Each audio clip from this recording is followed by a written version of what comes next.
Efectivamente, se vivieron horas de caos, pero también el impacto de lo ocurrido en el Aeropuerto Internacional Jorge Chávez es algo que me parece todavía está lejos de encontrar una explicación razonable, Lore. La declaración del ministro Pérez Reyes, el ministro de Comunicaciones y Transportes, al mencionar que esto es un hecho fortuito, parece más bien una primera respuesta del gobierno para intentar explicar qué pasó efectivamente con las luces de aproximación, un elemento necesario para que los aviones puedan aterrizar en un aeropuerto de manera segura. Más de 200 vuelos cancelados en el principal terminal aéreo del país. Más de 38 vuelos derivados a otros aeropuertos. Ciudades a los que llegaron los aviones: Pisco, Trujillo, Arequipa, incluso Cusco, Chiclayo. Ayer, como no ocurría hace años, Lore, la infraestructura aérea del país se vio absolutamente desbordada por una emergencia que tiene como principales actores, habría que decir, por un lado, la empresa estatal Corpac. Atención con la Corporación de Aeropuertos y Aviación.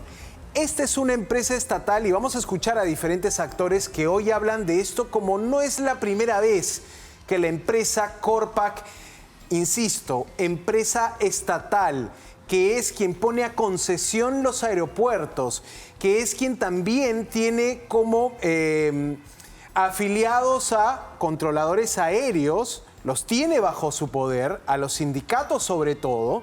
En muchos otros casos hemos visto cómo los sindicatos terminan siendo en la realidad quienes gobiernan la empresa, quienes gobiernan esta corporación de aeropuertos y aviación, Corpac.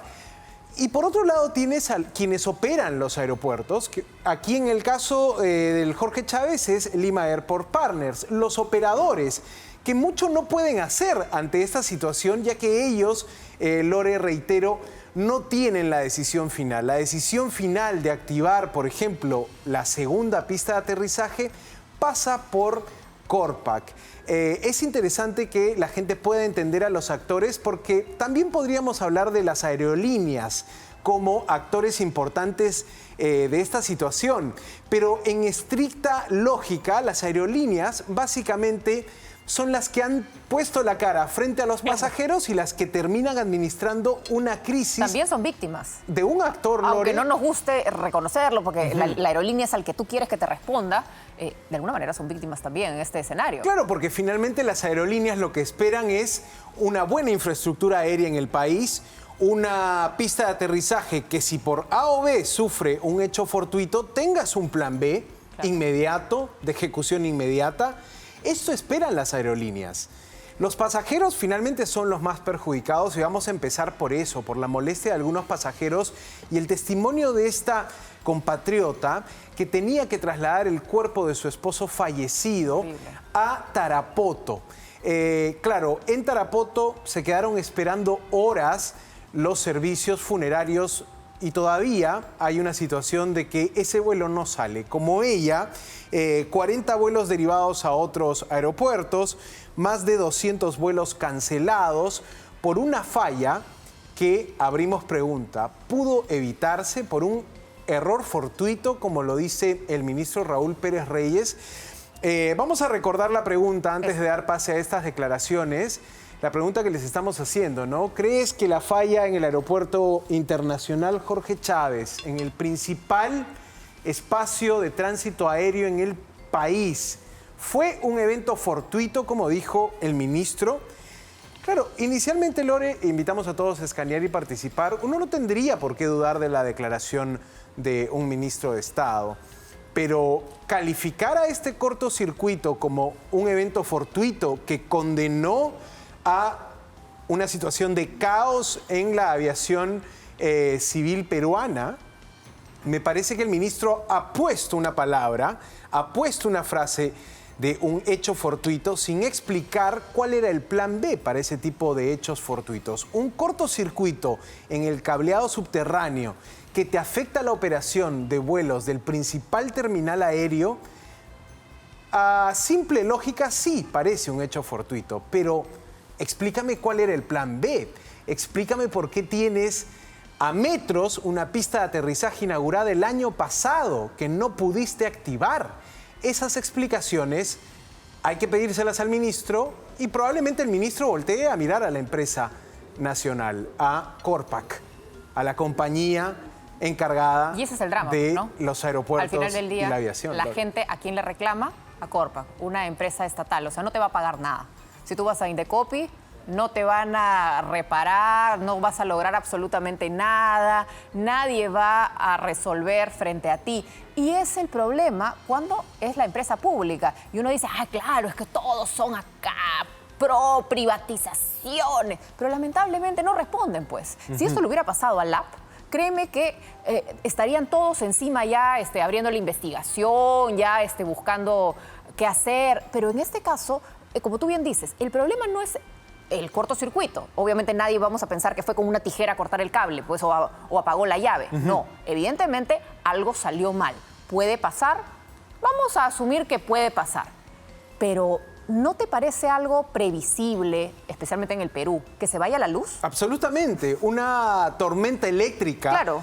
Una situación de relámpagos puede hacer colapsar un sistema de luces de un aeropuerto, de una pista de aterrizaje. ¿No hay un plan B para eso? ¿No hay un grupo electrógeno? Mira, una segunda fuente de energía? Acá en Latina, que somos un canal de televisión, sí es un servicio muy importante el que brindamos, el de la información y el entretenimiento, pero y tenemos un sistema de emergencia. Si se va en estos momentos la luz porque el poste, el cable, mantenimiento, a los 10-15 segundos se activa un sistema de emergencia con grupos electrógenos para volver al aire, para tener lo esencial para que funcione y poder llevar a sus pantallas el contenido que ofrecemos. No se prende todo, obviamente, se prende lo esencial. Si mañana se va la luz en la torre de control, simplemente que los aviones se estrellan todos, porque no hay un sistema de emergencia de luces. Lore, y sin ser expertos en lo complejo que es el sistema de aviación civil, la pregunta es clarísima. Ante un hecho fortuito como un cortocircuito que deja inoperativas las luces que permiten el aterrizaje de los aviones, ¿cuál es tu plan B? Y el C ¿Cuál y es el tu D? segunda fuente de energía? Claro. Para reactivar esas luces? Si no tienes una fuente alternativa de energía para que esas luces sigan operando, ¿dónde está tu segunda pista de aterrizaje? Y la fuente de energía, por cierto, no puede depender de la fuente primaria, porque tu plan de emergencia no puede depender de que no falle la primaria. O sea, obviamente tu plan de emergencia, tu plan de suministro eléctrico no puede salir del mismo suministro que te puede fallar. Tiene que ser otro sistema, otro cable, otra conexión para emergencias. Y como tú bien dices, la segunda pista no puede ser posible porque esa pista funciona, tiene los certificados, pero hay allí un tema casi pareciera de chantaje de los controladores aéreos que no quieren operar la pista. Y como bien decía LAP, el doble vidrio hace distorsionar la imagen de que no aterriza uno sino dos aviones por un tema óptico. Primero que tienes todos los instrumentos para ver que no están aterrizando dos aviones, sino está aterrizando uno. No solamente al ojo. Hoy en día, en el siglo XXI, aterrizan los aviones. Primicia. No estás como en el barco virando si llega el iceberg. No. En todo caso, ¿qué se hace con los vuelos de salida? Vamos a ir por partes. Ahí no te podías confundir, que salgan pues. En algún momento más vamos a explicar la historia de la segunda pista de aterrizaje. Escuchemos a los pasajeros, escuchemos y midamos bien el impacto que esto tiene sobre la imagen país. El principal aeropuerto nacional vivió un caos en las horas de la tarde-noche del domingo. Escuchamos a las víctimas, los pasajeros, una pasajera nacional con la emergencia de tener que trasladar el cuerpo de su esposo fallecido y una turista que venía de Ecuador, llegaba a Lima, llegó a Trujillo finalmente. Escuchemos. Habíamos traído el cuerpo de mi esposo para mandarlo para Tarapoto, en Latam, y nos confirmaron, dice que había salido a las 5 de la mañana. Su vuelo tenía que salir a las 4 de la mañana. A las 4 de la madrugada. Después nos dijeron, no, a las 5 ya salió. La familia estaba esperando allá en Tarapoto, en el aeropuerto, con lo que habíamos... O sea, la funeraria que habíamos contratado para que lo lleven para Lamas, que él es de Lamas. Y al final están espera y no llegaba. No, acá está el féretro de su esposo, todavía no fue embarcado nuestro, estamos esperando que nos confirmen. Ok, yo soy de Bélgica, estoy viajando. Estaba en Quito, llegué ayer, pero en Trujillo, porque no había cómo llegar a Lima.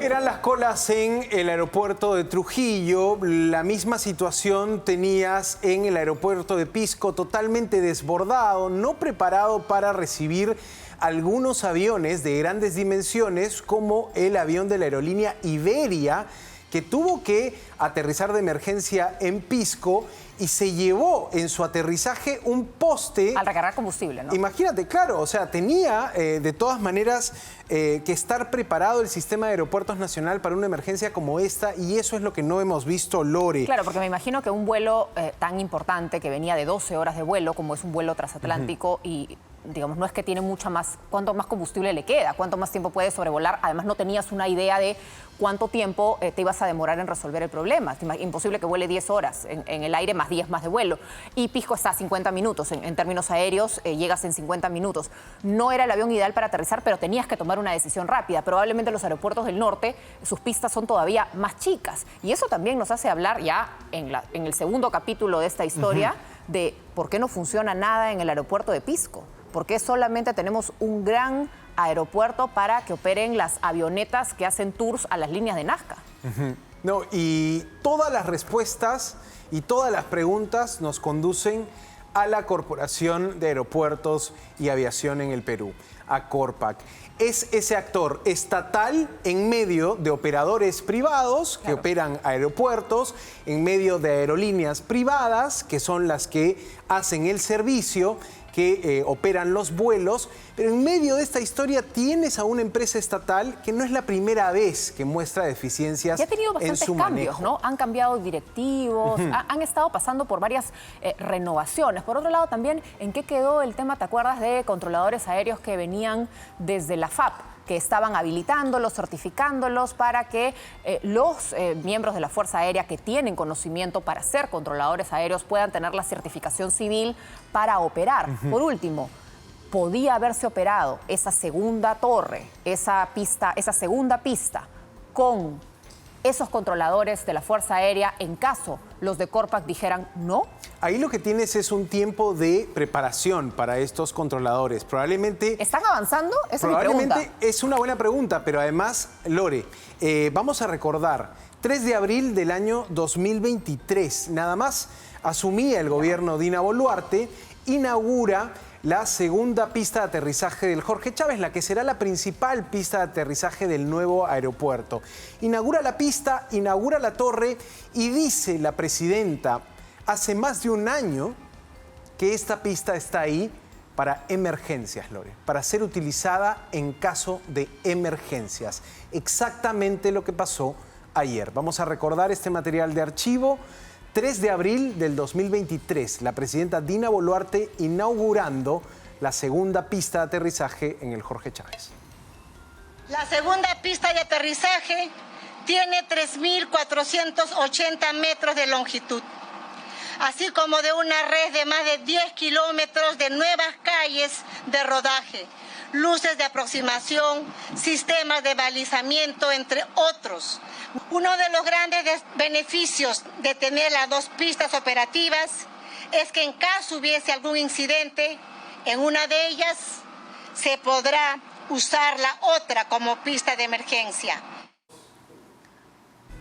Tremenda la declaración. Me parece que la declaración te muestra cómo el gobierno utilizó ese momento de segunda pista para proyectar, ese momento de inauguración de la nueva pista, para proyectar la situación de una emergencia. Bueno, y hoy que ocurrió, o anoche que ocurrió, finalmente no pudo ser activada esa segunda pista de aterrizaje. Y recordemos que cuando se conecta el presidente de Corpa con Mónica en Punto Final, dice, vamos a activar la segunda pista. La pista sí tiene un tema de los vidrios, pero no hay problema, está con todas las certificaciones, con los OKs, vamos a activarla en media hora, eso es lo que dice, está su declaración. ¿Qué pasó luego? ¿Estaba, no estaba? ¿Había quien la maneje? ¿No se podía? Porque entiendo que desde Corpac los controladores han pedido como que una evaluación más o una certificación más. Y en medio de ese trámite burocrático nos hemos atrapado. Y la presidenta hacía la referencia a la emergencia no porque, digamos, tiene anticipar el futuro, sino porque viendo hacia atrás, hace un tiempo atrás, había sucedido un accidente terrible en la pista al momento de despegaba un avión, cuando un camión de los bomberos aeronáuticos lamentablemente termina estrellándose contra un avión y eso inhabilita la pista por varias horas. ¿Y tuviste una situación similar? Se generó una situación similar. Entonces, esa era la emergencia. Yo imagino que, recordando lo que sucedió, todo el mundo decía, si la segunda pista estuviera lista, si la segunda pista. Entonces, estaba la segunda pista, que además el tuit en su momento de presidencia informa que tuvo un vuelo inaugural a Tarapoto, si no me falla la memoria. Eso mismo decía tenemos el tuit. la imagen de aviones aterrizando en esa segunda pista. Vamos con esa imagen para poder ir comentándola. Esto fue en el año 2023, el año pasado, en abril. Mira cómo aterrizaban los aviones, claro, de día, ¿no? La situación de ayer era más compleja por tratarse de una situación de noche, pero esta segunda pista aparentemente está totalmente operativa. ¿Cuál es el problema ahí, Lore? El problema es que desde Corpac se habla de el doble vidrio. Claro, el doble vidrio o un vidrio que te genera doble visión, digamos. Claro. Podríamos decir una falla en la infraestructura de la propia torre. Y claro, se puede entender que los controladores aéreos no quieran trabajar en un espacio que finalmente se construyó con un vidrio que para ellos puede poner en riesgo su trabajo como controladores aéreos, como las personas que autorizan los aterrizajes y los despegues. Pero si esto ya tenía unos meses, ¿por qué no se corrigió? Es una primera pregunta. Finalmente, ¿quién decide? Y hoy el ministro califica hecho fortuito, hay un problema con los vidrios. Y dice, LAP tenía que haberlos reemplazado, LAP tiene la culpa. Y por otro lado, LAP dice, estamos en un proceso de evaluación. Por otro lado, también suena como que, ¿tanto demora reemplazar vidrios? Yo me imagino que son unos vidrios súper especiales, que seguramente se tienen que ir a la NASA a hacer, ¿no? Para que ese nivel de especificidad, que han pasado ya prácticamente un año desde esta situación y todavía no se pueden cambiar los vidrios. O sea, si el problema para que opere la segunda torre con la segunda pista es de vidrios, ¿tenemos que discutir sobre los vidrios y no cambiar los vidrios? Ahora, un representante de la Asociación Internacional de Transporte Aéreo, el señor Martín La Rosa, gerente de esta asociación, dice, hay que encontrar responsables. No es la primera vez que ocurre este tipo de cosas en el Perú. Vamos a escuchar esta voz. Él agrupa dentro de su asociación quiénes son los afiliados, las aerolíneas, y te dice, estamos respondiendo, estamos haciéndonos responsables de algo que en el fondo no es nuestra responsabilidad.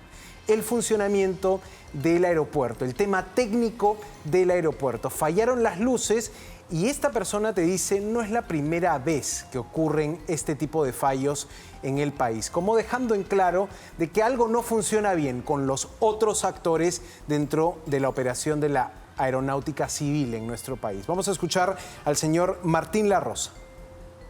Evidentemente genera una enorme incomodidad y una mala imagen para el país. Nosotros manejamos que esta situación, que ya no es una situación, digamos, muy excepcional, se haya producido y que nuevamente los pasajeros en las aerolíneas sean los afectados por situaciones completamente ajenas a ellos. Al respecto, tenemos que buscar un responsable.